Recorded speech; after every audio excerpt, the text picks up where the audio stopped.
want to tell you about my granddaddy. I called him Grandpa. He's my paternal grandpa, paternal grandpa. Him and my grandma. I called him Grandpa. Called her Grandma. They was the ones what raised me up, at least mostly.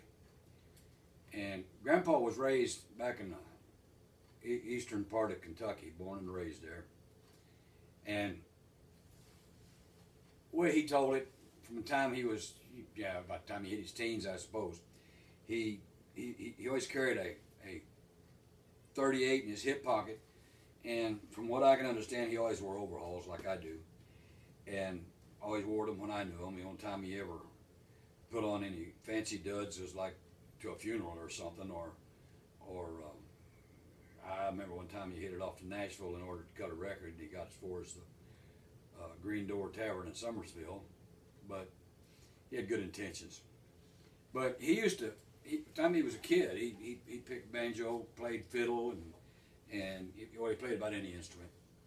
And he played for the dances. They used to have dances, and people gathered around, and when they got there, they danced, and they drank, and they fought.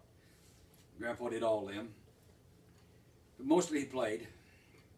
But the story I'm going to tell you about was he did the picking at the dance there one night, and it was all over. He was headed home, and he didn't even ride a horse, because I think, if I remember the way the story went, he only lived about 5 miles away, so he walked.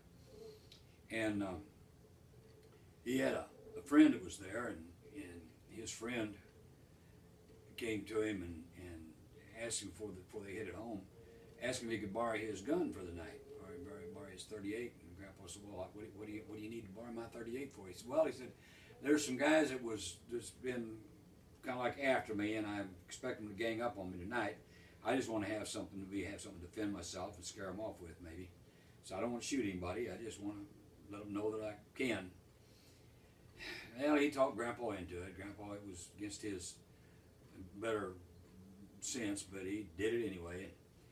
And he could have walked with him and helped him defend them, but they went in opposite directions.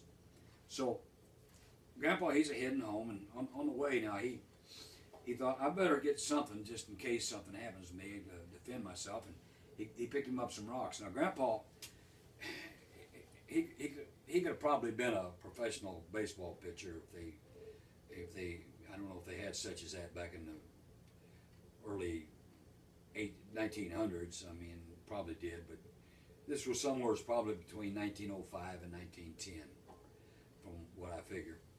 His age, he had been in his teens. And anyway, he's walking along there, and he's doing okay. And he's got his fiddle in his case, and he's carrying it along. And so he figures he better defend himself. Now, Grandpa could have thrown a rock. That's where I was getting at. Grandpa could have thrown a rock and hit anything, and they never measured speed back in them days, but man, he could throw hard and fast. I've seen him do that. I mean, he could hit a target just 60 feet away, pick up a rock and chuck it and hit whatever he wanted to throw at, and hit it good. So he chunked a few rocks in his pocket, headed on up the road, and he got to going a little ways up there, and he heard something up ahead, and off down in the brush. It sounded like, ooh, ooh, and he thought, now what cat hair is that? Except he didn't think of, polite terms like cat hair. He had other words he thought in. At least that's the way he spoke, so I guess he thought in them too. So he gets on up there, and then it was a bright moonlight night, and he's fetching his cell phone up, and he could see down just kind of a little bit of a clearing. There was this white shape, and it was real spooky and ghostly looking. Ooh, ooh, and he hollers down and says, "What's down there? Are you hurting or something? You need some help?"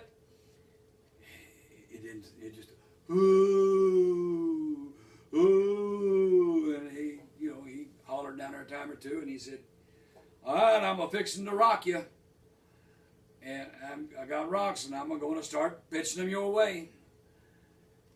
Well, and he got a rock and he ran back to throw it, and I suppose the spook saw him in the shape in there, and said the spook, just as he got ready to sling, that spook hit the ground. And he hit that chair, was sitting in a chair, and he hit that thing, cut chunk. And he had about 2 more rocks on the way, and that chair just splintered from the rocks. And the spook, it was scooting itself away from there and heading up for some shelter and hollering. It started hollering, Dan, don't throw no more. It's me, Henry. Dan, don't throw no more. Well, Grandpa figured it out then. It was his friend. So he quit throwing and ran off down there, and he had a sheet all wrapped around him and looking all spooky like. And Grandpa went to hollering and said, so that's what you wanted my pistol for? You wanted to come down here and see if you could scare me? Well, yeah, Danny, so I just want to see how you'd act. Well, you saw how I acted, didn't you? Give me my gun. So he took his pistol away from him, and they remained friends. But Grandpa, it was hard put to find the joke in it for a while. And time he was telling me about it, he could laugh a little bit. Kind of. Grandpa never laughed really. Most I ever saw of Grandpa was, I don't know if he ever. I don't guess he knew how to just ha ha ha. He should have watched Hopalong Cassidy movies, because that's what Hopalong Cassidy did all the time. Ha ha ha. But at any rate, that's Grandpa and the ghost, and he had several ghost stories, and all of them he exposed what was really going on before it was all done with. So there you have it.